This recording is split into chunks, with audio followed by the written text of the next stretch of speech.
I had fallen asleep on November 11th, and from what I remember waking up that day, it was December 23rd, and nobody would tell me what happened to me. And I was just like, hey, what happened? What happened? What happened? My family didn't tell me what happened for about a month or so, and I had to go to rehab and everything. I was very heavily medicated because of the injuries I received. I had a traumatic brain injury, and I had fractured my clavicle. My lungs had collapsed, and I had had a seizure. So I had been in a coma actually for about a month. I'm here today with Dora Juarez, who had a near death experience as a result of a car accident 22 years ago with her friend, and her friend didn't make it back. Dora, thank you so much for joining me today. I am honored to have you as my guest. You're very welcome. Hello. And so you had this incredible car accident. You actually don't remember the accident itself, but you had experiences due to the car accident. Take us back to what happened. Well, the last thing I remember was that I was working my shift at Bennigan's. I was a server, and my good friend, who usually would drive me home, she would always pick us up because she was a hostess. I just remember, hey, dude, let's and all this stuff talking about our shift, how everything went, and everything. And I just remember getting to the duplex I lived at. I'm like, oh man, I gotta wake up in the morning. I gotta go to class because she had graduated early with me and my twin, so we'd all like a carpool to the college and everything. And so I was just like, okay, man, gotta get ready and go. So I went to sleep. And usually when I'm asleep, I listen to music or something because I just it's just been a force of habit of mine since I was small. So, but when I went to sleep, it just felt different. And I'm like, why am I in my Halloween outfit? Because for Halloween, I had dressed up as the Angel of Death. Funny, huh? But I just had the dress on, like a black dress, and I didn't have my wings for some reason, which is like, my wings? Where are my wings? So, in that dream, I was in a hospital waiting room, and I'm like, okay, this is different. I'm usually somewhere else, you know, what's going on? So I just remember hearing like in the background, like, from the show Peanuts when they would show how the parents would sound like rah, rah, rah, like kind of thing. It sounded like that, like muffled. I couldn't understand what they're saying. So it's like, who's talking to me? It's like, why isn't my music playing? Man, okay, I don't know what happened. So I'm like, okay, all right. So I was just like, okay, da, da, da, da, da. Wake up, wake up, wake up, wake up, wake up. You got to go to school. You got to go to school. Because I was a college freshman. So I'm like, I can't miss it. I'm not going to. I was just trying to wake myself up. And usually I can when I have to wake up. So I was like, felt stuck in a dream that I couldn't get out of. And I'm like, come on. So then I got frustrated and I got up. And when I got up, I saw this bright light. And I'm like, okay, maybe I left the light on or something. Let me go see what that is. So I started following the light and I couldn't hear the voices anymore. But I felt this feeling of like intense peace and calmness. And I'm like, maybe I should follow that light and see what's going to happen. So I'm like, maybe I should close the blinds or something like that. Cause that's what it looked like to me. Like somebody just had a bright light, which is very odd, and which is just looked really out of the ordinary in the emergency or in the waiting room I was in. I'm like, okay, you know what? I'm just going to follow it. And I kept following it and following it. And I'm like, I was there.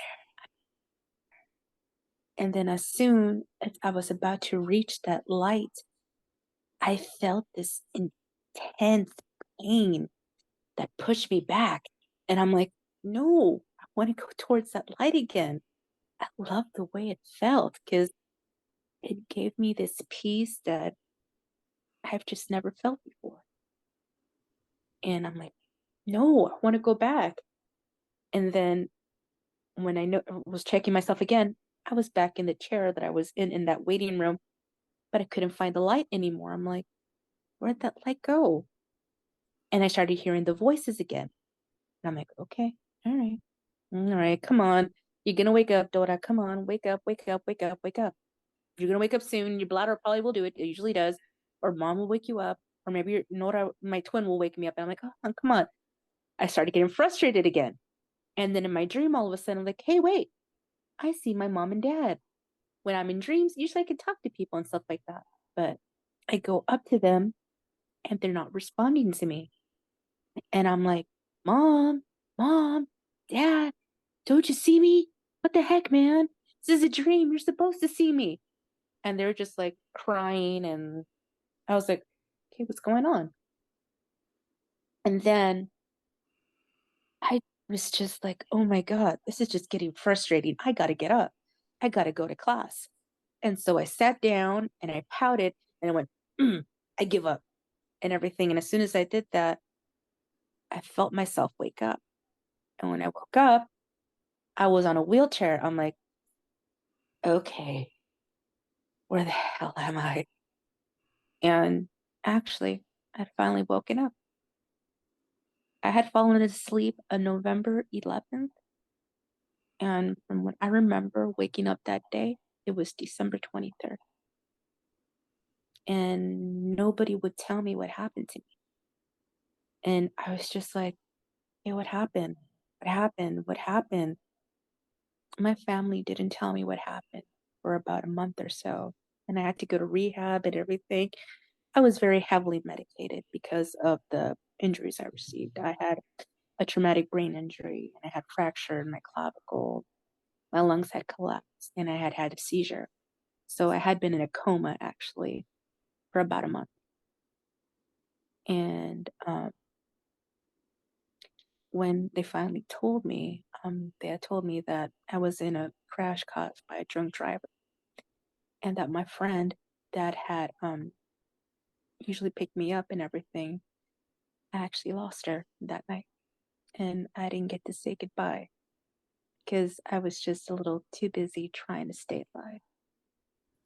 And I found out that all that noise and everything that I was hearing in my dream was actually all the people that were coming to pray for me. My mom told me when I was in the hospital that so many people of different faiths came in to pray for me. So that's what all that voice was. And then I asked my mom, was I ever? She was, we actually almost lost you. So I guess that's what that bright light was. And me getting pushed back was probably just me being told it's not my time. So, but ever since then though, I've had this thing they call, I think it's called precognition. You can give precognizance or something. I apologize. I'm getting jumbled up with my words. I kind of have like kind of an intuition thing when something is going to happen with somebody or a passing, or I get visited in my dreams by a family, and it really scares the Jesus out of me. I'm like, oh my God, oh my God. It's just really bad anxiety. I It's just something that really shocks me when I see them. But they'll warn me as like, hey, go see your grandma, go do this, go do that. I'm like, why? They don't answer my questions. So I just do what they tell me. And it's usually a warning that somebody's gonna pass or somebody to get sick or just to, try to take care of something with the family. So it's just been this really weird thing since the crash. I just want to let you know I'm really sorry about the loss of your friend. And even though if we know for sure that there's an afterlife and that your friend's okay, it still is hard to lose someone that we love and that we care about. Um, so I'm sorry about that, but I am glad that you were able to come back to share this beautiful experience with everyone because it is very helpful for others to know that there is a place that we're going to go, that we don't truly die.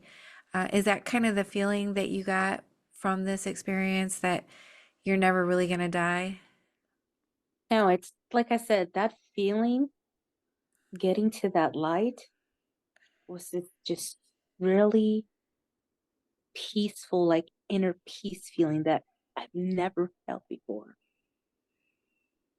So it gives me hope, it's like, hey, wow, that's what it would feel like.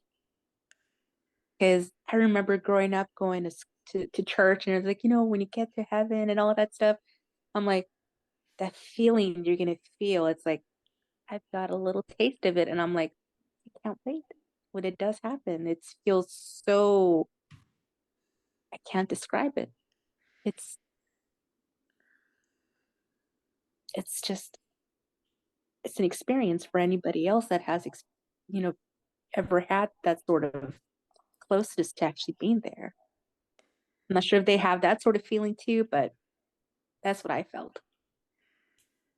Did you see the room that you were in, like the hospital, the surrounding hospital areas? Did you happen to see that once you're awake, when you're leaving or anything like that? And did it look the same? Actually, turns out that I think I was having an out of body experience because my mom goes, Dora, me and your dad were wearing that. I'm like, oh my God. She's like, were you like this in the waiting room? He goes, yeah.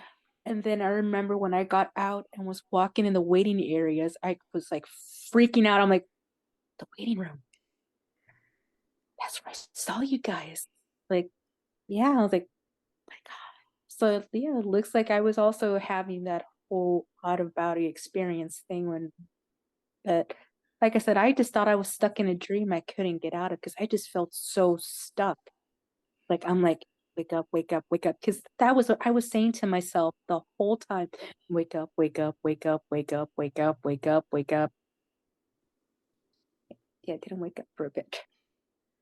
So in your time frame, you did it feel like you went to bed, you were having this experience, you saw the light, you came back to sit in the chair with your angel of death dress on, and then you woke up. But in actuality, it was about a month, right? Yeah, because due to the injury that I received, I don't remember the crash. I don't. My friends told me what happened. They're like, yeah, you went to the you actually got picked up by a friend, my friend who passed, and then we went to the movie, and not to the movies, went to a friend's house to go watch the movies. We watched Miss Congeniality and Pee-wee's Big Adventure. Supposedly I was explaining the movies and everything like that to my friend because she was like, my friend was a little clueless sometimes, so we would always joke about that with her. So I'd be like, no, it's this and that and everything. So that's what they told me we did. And then that my friend, whose friend's house we were at, she's like, yeah, Dora, we guys said like, oh, we got to go because we were planning to go out of town that weekend. So I was staying the night at my friend's house. So we were actually just 3 blocks away from her house. And we just got to a four-way stop. And that's where it happened. And I don't remember it. And actually, I'm actually really well acquainted with actually the detective that found me because like they thought that both me and my friend had passed. But then when he actually, from the glimpse of his eye, he said he just looked and he saw me starting to have a seizure, and so they got me out. And I don't know where I'd be if that that detective had never seen me have it, start like twitch or move or something because they thought we both were gone because of the extensive damage that was done to that car. So And you almost were. They almost lost you. And yeah, to be in a coma for a month, that's intense. That's a lot of damage to your body. yeah, I still have the side effects and everything from that. I have intractable hiccups because when they were doing the what is it, the feeding tube on my stomach. I don't know if I moved or something like that. Well, I couldn't have. I was in a coma. I don't know if they just didn't know what they were doing. They injured my diaphragm, and it's just been having like nonstop seizures. So I hiccup every few minutes. Luckily, I haven't hiccuped right now, maybe because I'm just a little too nervous and everything.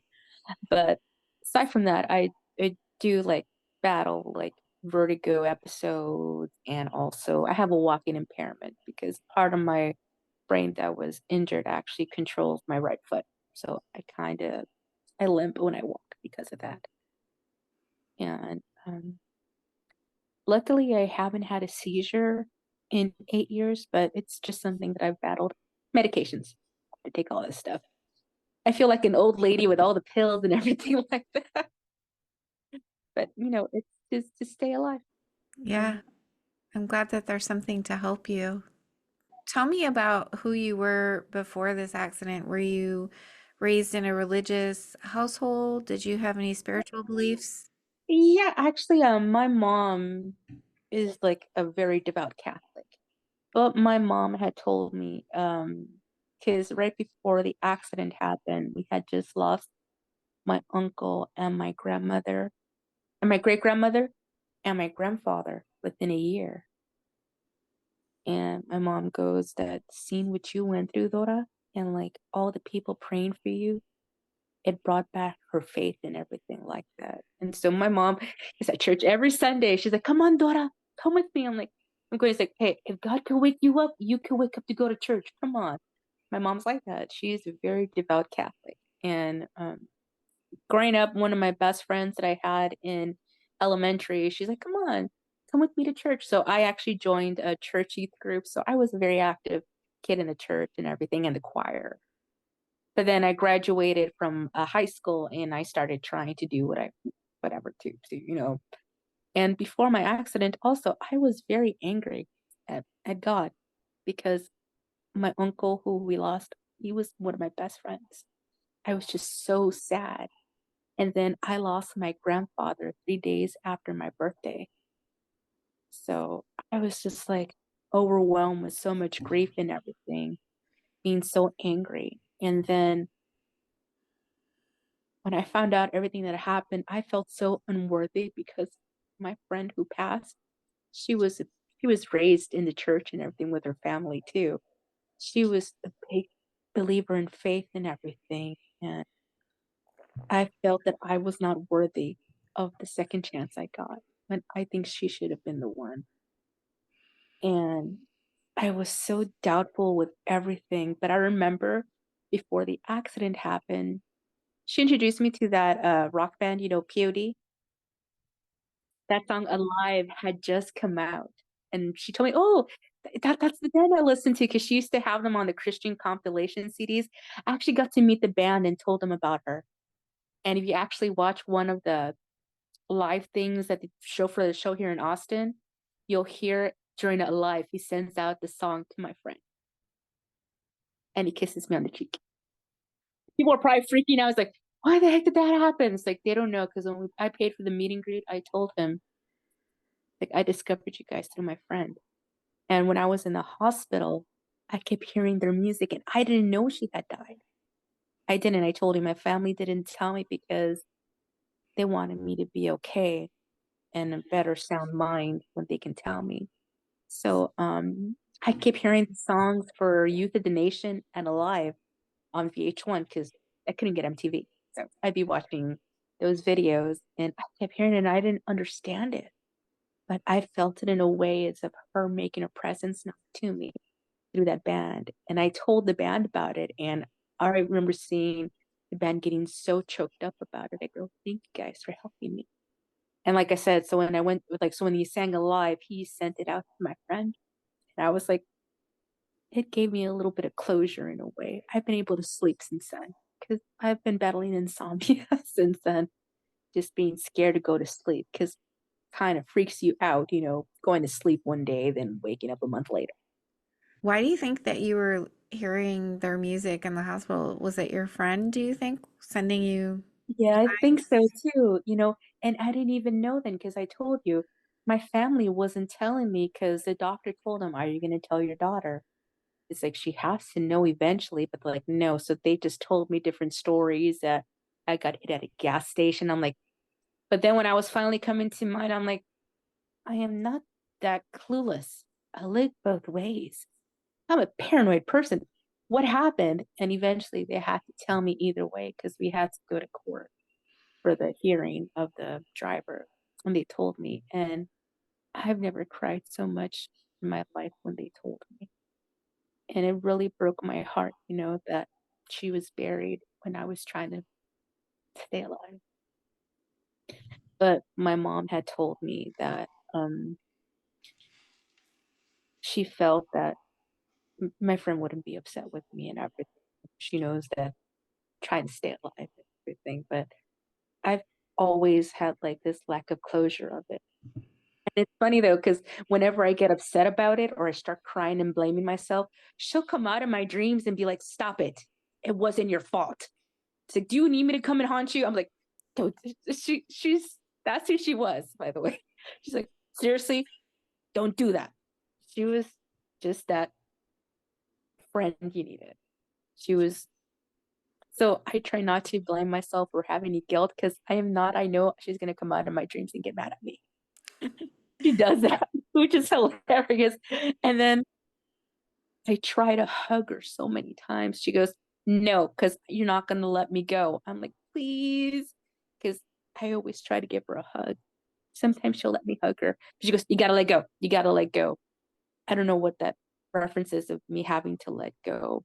Because usually when I do see her in my dreams, I usually end up having a really bad anxiety, just kind of freaking out. Because, like I said, it just scares me now whenever I do see anybody that's passed in my dreams because I'm always scared I'm there again. So it's hard to sleep sometimes. Has this experience changed the way you live your life in any way? Yes, I know there's a reason things happen and everything. And it helped me a lot with my faith. And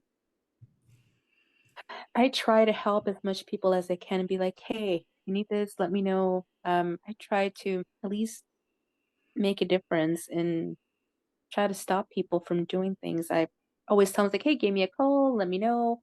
And aside from that, I just try to live my life for the best because I'm living my life for her. She's like, I want to make her proud. I still can't get her spaghetti recipe though. She made the best spaghetti. I have to ask her family. They probably won't tell me either. She had the best spaghetti recipe. She's probably getting mad at me for using ragu. Oh, wow. Just because she was a great chef, that's why. She cooked really good food. Because I remember it was me, my twin, and one of my other best friends. We all like hang out all the time at her house and start cooking. And she's like, "You guys, I made spaghetti again." I was like, "I'm the one there with the big plate." And my twin usually hates spaghetti, but she would only eat her spaghetti. Don't know what the recipe was. Has this experience, you said, deepened your relationship with the spiritual side of you or your religion? Um, has it changed the way that you view death at all? It still scares me, but like I said, I feel like I will be at peace when that time does come. And I'm not as scared as I was because I've always been that weird kid that was obsessed with looking at death things. Because instead of reading stories and everything in school for like fairy tales and everything, I was the one checking out the ghost stories. That was me. I was the weird kid with the ghosts and everything like that. So I've always known about the whole thing with the afterlife. Blame it on Ghostbusters. So, like I said, I've always had this fascination with that. And back then, I was always so scared. And I'm like, but it made me more a little bit more comfortable in dealing to know that there is something in the afterlife, whatever it is. When you saw the light, and you were going towards it, did it feel like there was a presence in the light or on the other side of the light or beings or anything like that? I couldn't see anything, but like I said, all I could feel was that light. And as soon as I got closer, it felt like I said, it's just this feeling of intense peace that I felt that was being like taking over. Like it's drowning out all the worry and everything that I was feeling in that time because I told you I was getting annoyed by the talking. I don't know. I feel bad now because I'm like, there's actually people praying for me and I was complaining about it. Bad Dora. So it's it was it's an undescribable feeling. Like I said, it just felt so Nothing ever felt like that, ever. And like I felt this force was like pushing me to it. But then, like I said, as soon as I got too close, it pushed me away and like kind of knocked me back into reality of being in that waiting room. And then like I felt like this pain and everything. So, and then I was again annoyed that I couldn't wake up. I went back to that. You have a gift now that opened up for you since your experience. Do you feel like that gift was always there? I think so. I think maybe it was, and maybe just being that close to that plane of like of the afterlife, it probably just triggered it. Like I said, sometimes it doesn't. It only works when it wants to. It doesn't want to. Just even when I ask for it, it's like no, and then so it'll just knock me all of a sudden. It's like okay, fine, Dora, here we go. I'm like, so it's like, and my family's like, well, you think maybe it's just your overactive imagination? I go, I can't make up those things even on my own. It's like as much as I write and everything, I can't make up those things. I can't. And it's things that I'm told that nobody tells me. So like, yeah, never mind, Dora. So it's happened a few times. Making things up is It's like I can't make things up like that. yeah, so this happened, over 20 years ago, and near-death experiences and out-of-body experiences weren't as widely known as they are now. And so I don't know, did you know about them back then? Have you heard of them before you had your Yeah. accident? Oh yeah. I had just remember seeing of course, like I said, I watched all the Ghostbuster stuff and all that. And of course, I remember when I couldn't sleep, they'd have those weird science shows like after hours and everything like that. And it's people talking about being abducted by aliens and stuff like that. Or unsolved mysteries and everything. I used to watch all that. But like I said, I don't think any of that had anything to do with influencing what happened because, like I said, even if I was that creative or something like that, I couldn't make up anything like that. That experience was just something. And like I said, I just, I've read other people too that, I remember, so like I said, those shows that after that, I started watching more stuff about it because I wanted to see if I wasn't the weird one that had that experience. But I know that I've watched a few shows ever since then, and I've seen it's like they saw that too. You weirdo. And didn't make me feel so alone. Now that you've had this experience where you definitely were out of your body, you verified the surroundings, you saw this light, does that tell you who we are as human beings? What are human beings? Or help us to understand who we are? It just gave me more questions. That's all it did. I was like, Yeah. yeah, it's like it just gave me more questions. It's like, but that's all I may be like, but I have more questions. I I can't get answers to. And in regards to what happened to me, I actually wrote a story about that. Like it's my best work. I write it now, so I know I post my stuff on Reddit and everything sometimes. But aside from that, it inspired me to write a really great story that is kind of a reference to like what happened to me. But it's with the what ifs and everything like that. But I think that everything just happens for a reason. Maybe there was a reason this was supposed to happen. Maybe this is that. Maybe this is like, because I think the way that people leave us or something like that will leave an impression on us to help us to whatever we're destined to. As traumatic or horrible as it is, if it wouldn't have happened, you wouldn't be where you're at. And as much as I hate what happened to me, I miss my friend so much. She was awesome. She would keep the peace between me and my twin because me and my twin bicker a lot. But, you know, um, I wouldn't have, I guess, just seen all the things I've seen now, but we're always with the what ifs this wouldn't have happened. Would I have met this person? Would I have met this person and everything? It's whatever the reason is, I guess, just accepting that and not be angry or bitter for what happened to me. Although, like I said, I do honor my friend all the time as much as I can. On her birthday and on the anniversary, I always make people wear blue because that was her favorite color. They told me that she was really in a really nice blue outfit and she had a really nice blue coffin. But of course, I wasn't there. But they told me it was really pretty and a lot of people showed up for her funeral and everything and honored her. And there's like this one song I can't listen to because I heard it was played at her funeral, and if I hear it, I start crying. I just can't. I guess it's just the emotional attachment that I have to certain songs by her that she loved, especially her favorite. Okay, so whenever she'd be picking us up from college, she'd always play the song Kryptonite by Three Doors Down. She killed that song when it came out. All we hear is the dee dee. I was like, oh no, there she is. She's there. And like, I rarely hear that song, but that song, I always hear it now when I need to hear it. Like, I'll just hear it at the most when I'm feeling down or I don't know, like I start doubting or something. Suddenly I'm like, see you again, huh? Thank you. Like I always say thank you or something or smile when I hear that song. So there's that too.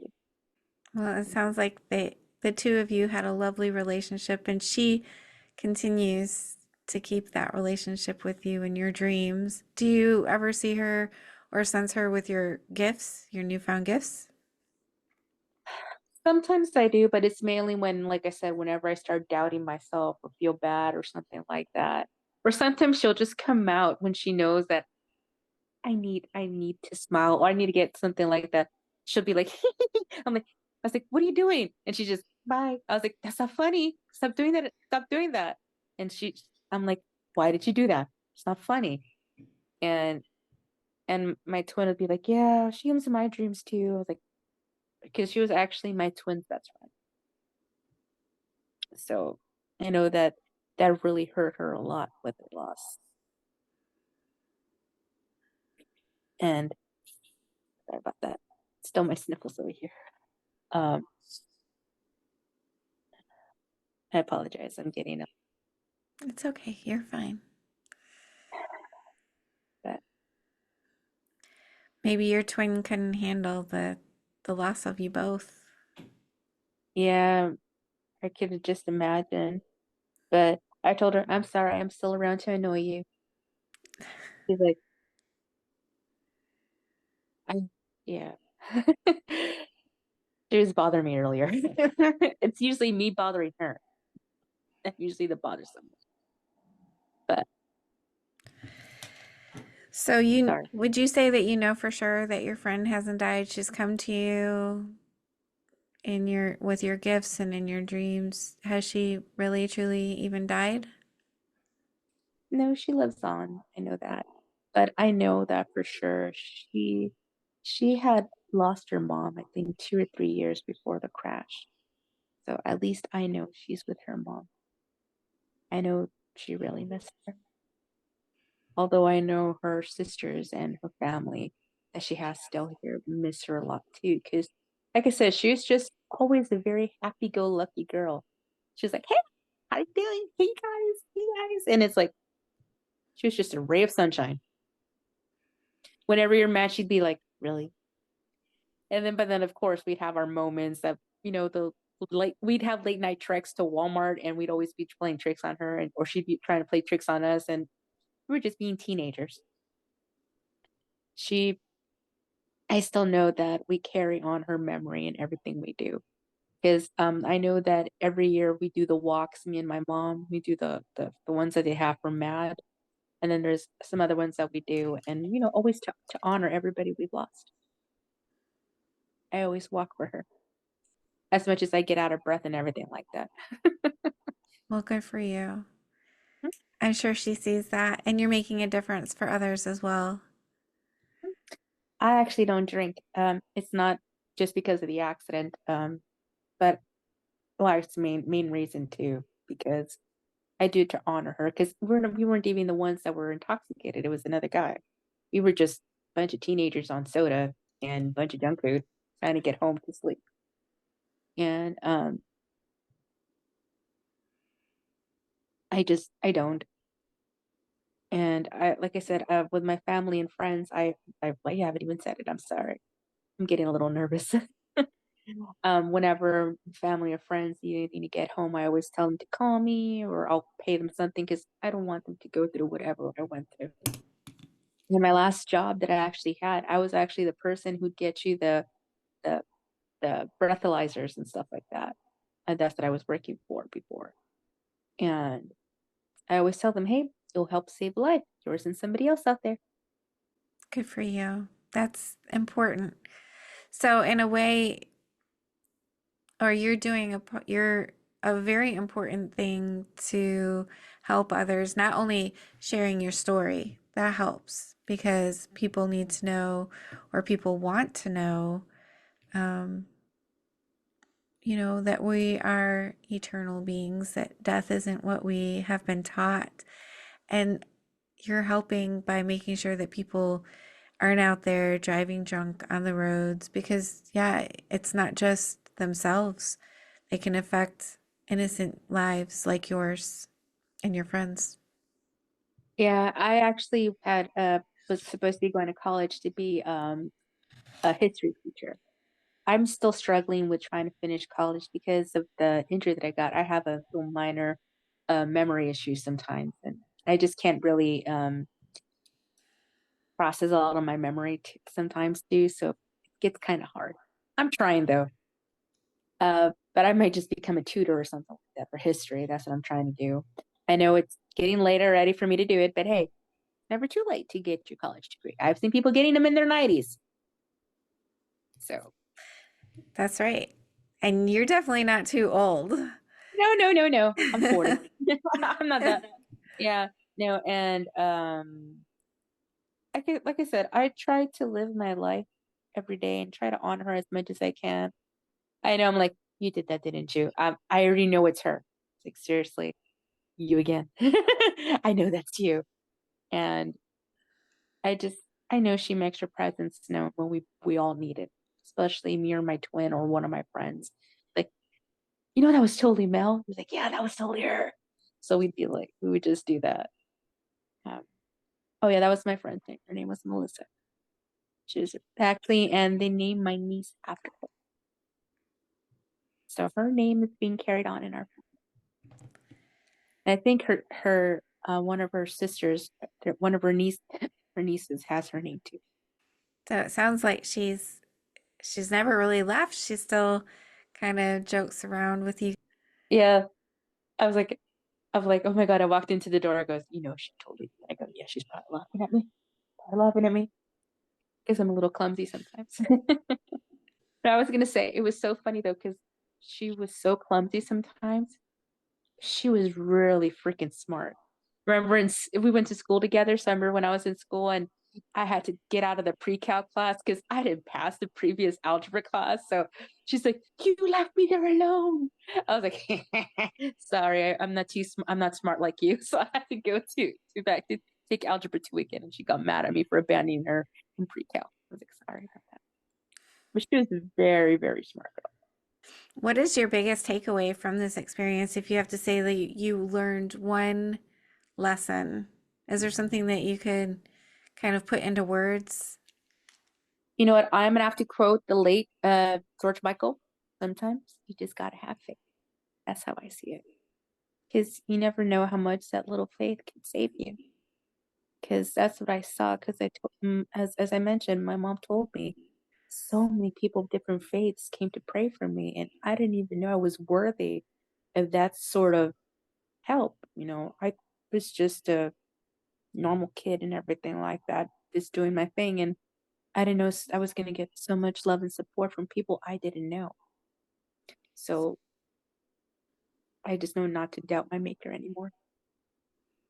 And for whatever reason I was saved, I'm making the best I can out of it. So I'm gonna say maybe it was to write my stuff, maybe it was to teach. I don't know. I'll eventually find out and be like, oh, so that's why I'm here. Okay. All right. Or maybe my son is gonna grow up to be somebody important. I don't know. Maybe I gave birth to the next president, or maybe to the next person who's gonna cure something. I don't know. Only time will tell. And whatever that reason is, I'm just going to be grateful that I'm here. And whenever my time does come, maybe that peace that I felt then, I'll feel it again. Because, like I said, it's just a feeling that I think anybody, if they were to feel it too, would be so at peace and everything like that. It sounds amazing. It sounds like the most beautiful feeling in the world. Yeah, it does. Like I said, I can't describe it. And like I've had a lot of good things happen to me since then. I've been able to meet my favorite bands and everything. I've had a lot of good luck with this now. And I'm always like, I bet you it was her.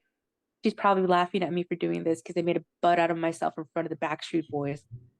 Because I don't talk. I'm like, when I meet celebrities, I freak out. So it's like she's probably laughing at me. So either way, whatever reason it happened, we'll find out. But I'm happy with all the stuff that comes now.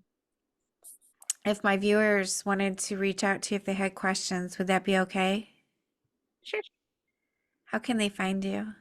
Well, actually, I'm a writer, so I do have like a page that I have on Facebook. It's called Altered Reservations, and it's called that because I came up with it a long time ago. But it's mainly that because it's just like me having weird thoughts of my writings. Because if you look at my stuff now, it's just a bunch of lovey stuff. But I need to post my older stuff and everything else I've written because um I write poetry and lyrics, and sometimes I write stories, and I share them on Reddit or on my page. But the res thing is just it's a reference to my last name. That's what it says. It's reservations because of course it's for my last name. But that's where they can look at some of my stuff. Contact me. Great. Dora, thank you so much for being my guest. It's been an amazing honor. I have enjoyed our conversation. I appreciate you sharing your story. Oh, you're very welcome, and thank you so much for giving me time. And I apologize to anybody watching. I'm sorry if I've gone off topic or anything. I'm just not used to talking like this, and I get very nervous. So I'm sorry. Oh, But you thank did you for great. listening. No apology necessary. You were fantastic. You shared your story very well. And I only hiccuped twice. I don't know if you noticed that I was like hiding one, and I think you heard one. So All right, Dora, I'll be in touch soon. Thank you for being here. I just want to tell you how much I appreciate you being here and supporting my channel. If you haven't already subscribed, please consider subscribing if you enjoy near-death experiences and other spiritually transformative stories. It helps the algorithm know that this information is useful and push it out to more people. And that's the goal, to get as many people to know that we are eternal spiritual beings and that we never die. Our bodies might die, but our essence will never die. And I want people to live with less fear. Let's all spread the word. Like, comment, subscribe, share, hit that little notification bell so you get all the notifications when my videos post. Thank you for all of your support. I'm sending love to you.